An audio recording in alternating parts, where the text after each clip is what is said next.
Israel और Hamas के दरमियान जंग बंदी आलमी सतह पर कोशिशें शुरू कर दी गई हैं। अमन के लिए सऊदी अरब, ईरान और मुत्तहिदा अरब अमारात एक पेज पर आ गए। तुर्क सदर ने इजराइल और हमास के दरमियान सालिसी की पेशकश कर दी है। शुमाली कोरिया ने गजा जंग में फलस्तीनियों की हिमायत कर दी। गजा की सूरत हाल पर अक़वाम मुत्तहिदा की सलामती काउंसिल का इजलास भी आज होगा। गजा में इसराइल की जानिब से कत्लेआम रुकवाने के लिए आलमी सतह पर कोशिशें शुरू हो गईं। कई मुल्कों के सरबराहों ने आपस में राब्ते किए, जिनमें जंग बंदी के लिए मिलकर कोशिशें करने पर इत्तफाक कर लिया गया। मुत्तहिदा अरब इमारात के सदर शेख मोहम्मद बिन ज़ैदुल नहयान ने अमरीकी सदर जो बाइडन को फोन किया, जिसमें तशद्दुद और कशीदगी पर काबू पाने की कोशिशों पर तबादला ख्याल किया गया। मुत्तहिदा अरब इमारात और ईरान के वज़राए ख़ारजा में भी टेलीफोनिक गुफ्तगू हुई, जिसमें आम शहरियों के तहफ़्फ़ुज़ पर तबादला ख्याल किया गया।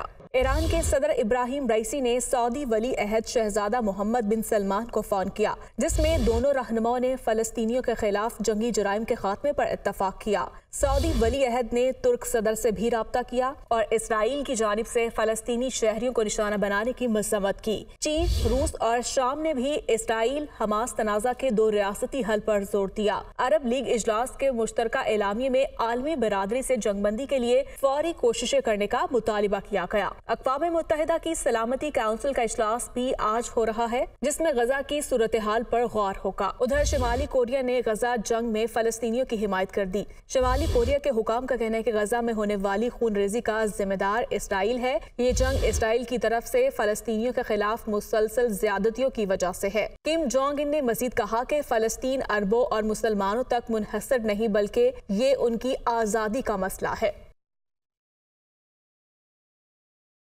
हमास इसराइल जंग अमेरिका इसराइल की हिमायत और मदद के लिए खुलकर सामने आ गया।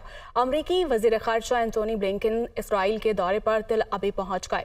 वज़ीर ख़ारजा एंटोनी ब्लिंकन ने इसराइल के सदर और नेतन्याहू से अलग अलग मुलाकातें भी की हैं। खबर एजेंसी के मुताबिक मीडिया से गुफ्तगू करते हुए इजरायली वज़ीर आज़म नेतन्याहू ने अमरीकी हिमायत पर एंटोनी ब्लिंकन का शुक्रिया अदा किया। इजरायली वज़ीर आज़म ने कहा कि हमास से ऐसे निमटना होगा जैसे दुनिया दाइश से निमट रही है। जो मुल्क हमास का साथ देगा उस पर पाबंदियां लगनी चाहिए।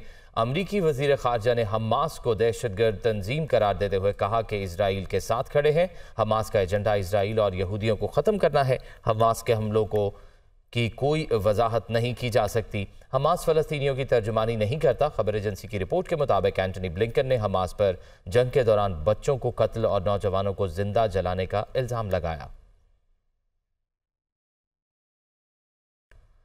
JUI के सरबराह मौलाना फजलुर रहमान ने आज मुल्क भर में यौम तूफ़ान अल-अक़सा मनाने का ऐलान कर दिया है। 14 अक्टूबर को पेशावर में होने वाली मुफ्ती महमूद कॉन्फ्रेंस को भी फ़लस्तीनी अवाम के हक़ में बड़े मुजाहिरे में तब्दील करने का ऐलान कर दिया। उनका मजीद कहना था कि मुस्लिम हुक्मरान अहबाम से निकलकर वाज़े करे कि अपने फ़लस्तीनी भाइयों और उनके मौक़िफ़ के साथ खड़े हैं। जो हमने अपील की है पहले से कि बाद नमाज़ जुमा पूरे मुल्क में तमाम ज़िली हेडक्वार्टर पर मुज़ाहरे किए जाएंगे, और अब मैं उसको नाम देना चाहता हूँ यौम तूफ़ान अक़सा। जुमे के रोज़ तूफ़ान अक़सा मनाना होगा। सब लोग मैदानों में निकलें, सड़कों पे आएँ और अपने फ़लस्तीनी भाइयों को आवाज़ दें कि हम जहाँ तक आपको सपोर्ट कर सकते हैं उस पर कोई कमी नहीं दिखाएंगे। और इससे आगे अगर मुसलमानों को इजाज़त मिलती है तो इस्लामी दुनिया का नौजवान आज फ़लस्तीन में महाज पर भी लड़ने के लिए तैयार है। कौम अपनी ज़िम्मेदारी समझे, उसको अपना फ़र्ज़ समझे और इसमें शिरकत को यकीनी बनाए, ताकि एक मजबूत और ताकतवर पैगाम पाकिस्तान की सरज़मीन से दुनिया भर को चला जाए। सदर मुस्लिम लीग नून शहबाज शरीफ कहते हैं, नवाज शरीफ के दौर में मुल्क ने तरक्की की मनाजिल तय की। कायद नून लीग की वापसी पर तरक्की का सफर दोबारा शुरू होगा। इसहाक डार ने कहा कि पाकिस्तान इंशाअल्लाह दोबारा 24वीं बड़ी मईशत बन जाएगा। तफसीलात हसन रजा की रिपोर्ट में।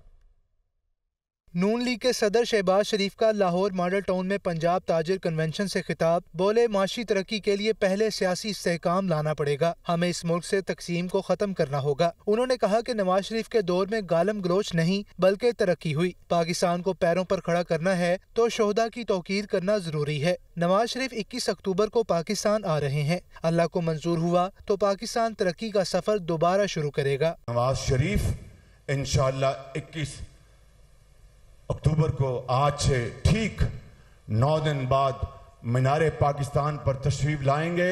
आप नवाज शरीफ का बढ़ चढ़कर आगे बढ़कर इस्तेकबाल करें, उनको बताएं कि पूरा पाकिस्तान नवाज शरीफ तुम्हारी राह तक रहा है, तो अल्लाह ताला चाहेगा कि पाकिस्तान जरूर अजीम बनेगा और जरूर अजीम बनेगा। साबिक वजीर खजाना इसहाक डार का इस मौका पर कहना था कि पाकिस्तान इंशाल्लाह दोबारा 24वीं बड़ी मईशत बन जाएगा। नवाज शरीफ की क़यादत में पाकिस्तान को G20 ममालिक में शामिल करेंगे। पाकिस्तान न सिर्फ जो 5 साल का कॉन्स्पिरेसी थी उसके नतीजे में 47वीं मईशत बन गया दुनिया की 24वीं से, ये वापस जाएगा 24वीं पे, ये फिर G20 का मेंबर भी होगा इंशाल्लाह। मियां नवाज शरीफ के आने के बाद शहबाज शरीफ साहब उसको डिक्लेयर कर चुके हैं, वो हमारे कैंडिडेट हैं, उम्मीदवार हैं वज़ीर आज़म के, और उनकी कारकर्दगी में उनकी टीम इंशाल्लाह पाकिस्तान को दोबारा G20 में लेके जाएगी। लीगी रहनुमाओं का कहना था कि मुल्क में तरक्की और खुशहाली चाहते हैं तो 21 अक्टूबर को नवाज शरीफ का वालियाना इस्तकबाल करना होगा। मुस्लिम लीग नून के रहनुमा ख्वाजा आसिफ का कहना है कि एहतसाब अपनी जगह दुरुस्त, लेकिन बयानी का महवर नहीं होना चाहिए। नवाज शरीफ के बगैर इलेक्शन हो सकता है तो चेयरमैन PTI के बगैर क्यों नहीं? हम ये हिस्ट्री दोहराना नहीं चाहते। 9 मई के वाक़े को नज़रअंदाज कर दिया तो ये बड़ी गलती होगी। जब मिलिट्री को चैलेंज करेंगे तो फिर उन्हीं का कानून लागू होगा। 9 मई को चेयरमैन PTI मुजाहिरीन से राब्ते में थे। मजबूत शवाहिद मौजूद हैं। दुनिया न्यूज़ के programme on the front with Kamran Shahid में गुफ्तगू करते हुए उन्होंने कहा कि 2017 में नवाज शरीफ की वजारत उज़्मा जाने में मुशर्रफ केस का कोई लेना देना नहीं। हमारे वजारत उज़्मा के उम्मीदवार नवाज शरीफ हैं, उन्हें हुकूमत मिली तो मुआशी बहाली के लिए मिलिट्री लीडरशिप का किरदार अदा बरकरार रखा जाएगा। Khwaja Sahab prime minister candidate हैं नवाज शरीफ साहब? जी मैं प्राइम मिनिस्टर हैं, बिल्कुल इंशाल्लाह ताला जी। यानी कि इसमें कोई दो राय नहीं कि शहबाज शरीफ नहीं होंगे? बिल्कुल बिल्कुल, ये नवाज शरीफ वज़ार कैंडिडेट। तो पंजाब की वजारत आला ये तो नहीं होगा ना कि शहबाज शरीफ साहब दोबारा prime minister portfolio CM Punjab पे आ जाएंगे? बिल्कुल आ सकते हैं, क्यों नहीं अच्छा, आ सकते। उससे कोई फर्क नहीं पड़ेगा कि पोर्टफोलियो पहले प्राइम मिनिस्टर रहे वो अब CM पंजाब आ रहे हैं? ये पार्टी का और उनका डिसीजन होगा। 2017 में जब मियां साहब को जो है निकाला गया, ये कि मुशर्रफ का ट्रायल हो रहा था और इसलिए मियां ना ये बिल्कुल गलत है। जिस तरह इकॉनमी में फौज सपोर्ट कर रही है इस वक्त निगरान उसको, जिस तरह मैं कहता हूँ डॉलर आपके सामने कैसे हो कि तो माफियाज थे ना, आप लोग शरीफ लोग होते शायद आप नहीं, इन्होंने जिस तरह किया ISIS फौज ने, मेरा ख्याल है कंटिन्यूस सपोर्ट फौज की रखे, वो दुखेल नहीं होगा पॉलिटिकल मामलात में। अगर आपकी इकोनॉमिक सिर्फ सिविलियन हुकूमत ही जो है रिस्पॉन्सिबिलिटी नहीं है कि इस मुल्क में अमन रहे और इस मुल्क में जो है जो जुराइम पेशा लोग हैं, ये डॉलर वाले बड़ा कबाल का टैक्स ना देने वाले, अगर इनको कंट्रोल करना है ये हमारी जॉइंट रिस्पॉन्सिबिलिटी है। 9 मई तो बगावत है, that is sedition. You have actually revolted against the state. अगर 9 मई को ये अंदर था, इसकी गुफ्तगू है, वो कौन सी गुफ्तगू है? जो जब अंदर थे तब की गुफ्तगू है, ये आपने सुनी है? नहीं, मैं नहीं सुनी। लेकिन आपको इन्फॉर्मेशन है कि जब इमरान खान 9 मई को अरेस्ट है, ये अंदर से टेलीफोन पे राब्ते में था। पाकिस्तान मुस्लिम लीग नून की सीनियर नायब सदर मरियम नवाज कहती हैं कि नवाज शरीफ ने पाकिस्तान को दुनिया का 7वां और इस्लामी दुनिया का पहला एटमी मुल्क बनाया। नवाज शरीफ ने हमेशा मुल्क को बहरानों से निकाला है, अब भी निकालेंगे। मुश्किलात में घिरे पाकिस्तान को आज फिर नवाज शरीफ की जरूरत है। देखते हैं ये रिपोर्ट। ऑर्गेनाइजर मुस्लिम लीग नून मरियम नवाज से NA 126 और NA 130 के ओहदेदारों और कारकुनों ने मुलाकात की। महर इश्तियाक, ख्वाजा अहमद हसन, हाफिज मियां नुमान और राना मशहूर समेत दीगर भी मुलाकात में शरीक थे। इस मौका पर मरियम नवाज ने कहा कि पाकिस्तान और अवाम के हक के लिए खड़ा होना नवाज शरीफ की रवायत है। मुश्किलात में घिरे पाकिस्तान को आज फिर नवाज शरीफ की जरूरत है। मुल्क और कौम को जख्म लगते हैं, हर बार नवाज शरीफ आकर मरहम रखता है। नवाज शरीफ ने पाकिस्तान के वक़ार और कौमी मुफादात के तहफ़्फ़ुज़ की जंग लड़ी है। अवाम 2/3 वोट दें, नवाज शरीफ आपको महंगाई से निजात दिलाएगा। नवाज शरीफ ने हमेशा अवाम का साथ दिया है, वो एक बार फिर अवाम और मुल्क को बचाने वापस आ रहा है। इस्लामाबाद हाई कोर्ट ने साइफर केस में चेयरमैन PTI की दरखास्त जमानत पर समाअत पीर तक मुलतवी कर दी। चीफ जस्टिस आमिर फारूक ने रिमार्क्स दिए कि उम्मीद है पीर को प्रोसिक्यूशन अपने दलाइल मुकम्मल कर लेगी। फैसला महफूज होने के बाद 2 से 3 दिन में सुनाया जाएगा। ये रिपोर्ट देखिए। चेयरमैन PTI को साइफर केस में इस्लामाबाद हाई कोर्ट से फौरी रिलीफ ना मिल सका। दरखास्त जमानत पर समाअत पीर तक मुलतवी। FIA के वकला अगली समाअत पर दलाइल जारी रखेंगे। Chief justice Islamabad high court justice Aamir Farooq ने साइफर केस में चेयरमैन PTI की दरखास्त जमानत पर समाअत की।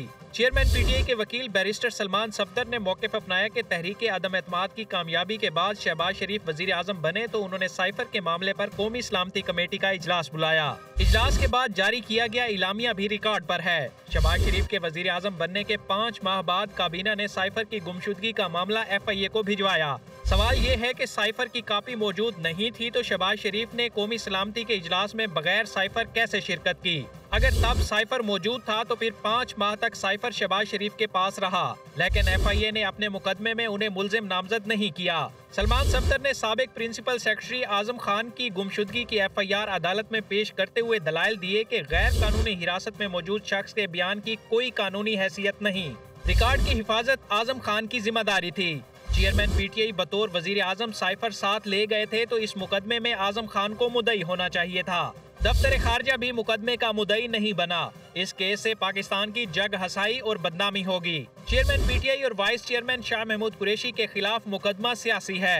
अदालत जमानत की दरख्वास्त मंजूर करते हुए जल्द फैसला जारी करे। FIA के वकील राजा रिजवान अब्बासी ने मौक़िफ़ अपनाया कि साइफर एक खुफिया दस्तावेज है जो डी क्लासिफाइड नहीं हो सकता। साइफर की कापी को चालान का हिस्सा बनाया गया है, न ही ट्रायल के दौरान पेश किया जाएगा। प्रोसिक्यूशन गवाहों के जरिए अपना केस साबित करेगी। चेयरमैन पीटीआई के खिलाफ नाकाबिल जमानत दिफात के तहत मुकदमा दर्ज है, इसलिए दरखास्त जमानत को मुस्तरद किया जाए। इंसदाद दहशतगर्दी अदालत में जुडिशल कॉम्प्लेक्स में तोड़फोड़ के केस की समाअत। अदालत ने सुप्रिंटेंडेंट अडियाला जेल से चेयरमैन पीटीआई की अदालत में पेशी के लिए सिक्योरिटी इंतजामात पर रिपोर्ट तलब कर ली। मीडिया से गुफ्तगू में असद उमर का कहना था कि सुप्रीम कोर्ट का कल का फैसला दुरुस्त है। फैसले के बाद शहबाज शरीफ क्यों खुश हैं, ये मेरा मासूमाना सवाल है। इस्लामाबाद से ये रिपोर्ट। चेयरमैन पीटीआई और असद उमर के खिलाफ जुडिशल कम्प्लेक्स तोड़फोड़ केस की समाअत। वकील सफाई की जानिब से चेयरमैन पीटीआई के प्रोडक्शन ऑर्डर की दरख्वास्त। ETC ने सुप्रिंटेंडेंट अडियाला जेल से सिक्योरिटी इंतजामात पर रिपोर्ट तलब कर ली। समाअत के दौरान वकील सफाई की जानिब से दरख्वास्त में मौक़िफ़ अपनाया गया कि चेयरमैन पीटीआई इन केसेस में जमानत पर है, जेल ट्रायल नहीं हो सकता। अदालत चेयरमैन पीटीआई को जुडिशल कम्प्लेक्स पेश करने का नोटिस जारी करे। प्रोसिक्यूटर राजा नवीद ने चेयरमैन पीटीआई की अदालत पेशी के लिए जेल सुपरिटेंडेंट से रिपोर्ट तलब करने की इस्तदा की। अदालत में पेशी के बाद मीडिया से गुफ्तगू में असद उमर का कहना था कि ये अच्छा सवाल है कि नवाज शरीफ वापस आएंगे या नहीं। सुप्रीम कोर्ट के फैसले के बाद शहबाज शरीफ क्यों खुश हैं, ये मेरा मासूमाना सवाल है। एक फैसले पर तहरीक इंसाफ भी खुश है और शहबाज शरीफ भी। फैसला है, सब कह रहे हैं कि वो फैसला नवाज शरीफ के लिए अच्छा फैसला नहीं है। शहबाज शरीफ को ये फैसला क्यों इतना पसंद आ रहा है?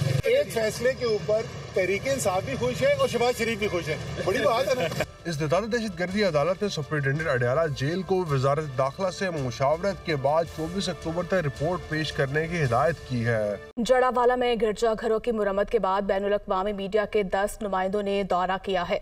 हुकूमत पाकिस्तान अक़लियतों को तमाम तर हकूक़ और सहूलियात मुहैया करने के लिए पुरअज़्म है। मीडिया नुमाइंदों में AFP, BBC, Washington post, Russia today, DPA, Germany, France के नुमाइंदे शामिल थे। इसके अलावा तुर्की, NHA के, जापान और अरब न्यूज़ के नुमाइंदे भी वफ्द में शामिल थे। आलमी मीडिया के नुमाइंदों का जड़ावाला का दौरा हुकूमत के पाकिस्तान के अज़्म और शहर में अमन व अमान की बेहतरीन सूरत हाल का मुँह बोलता सबूत है। हुकूमत पाकिस्तान अक़लियतों को तमाम तर हुकूक और सहूलियात मुहैया करने के लिए पुरअज़्म है और किसी भी नाखुशगवार वाक़े का अजाला करने के लिए भरपूर कोशां है। स्टूडियो से देखते रहिए दुनिया न्यूज़ HD, क्योंकि ये है खबर की दुनिया।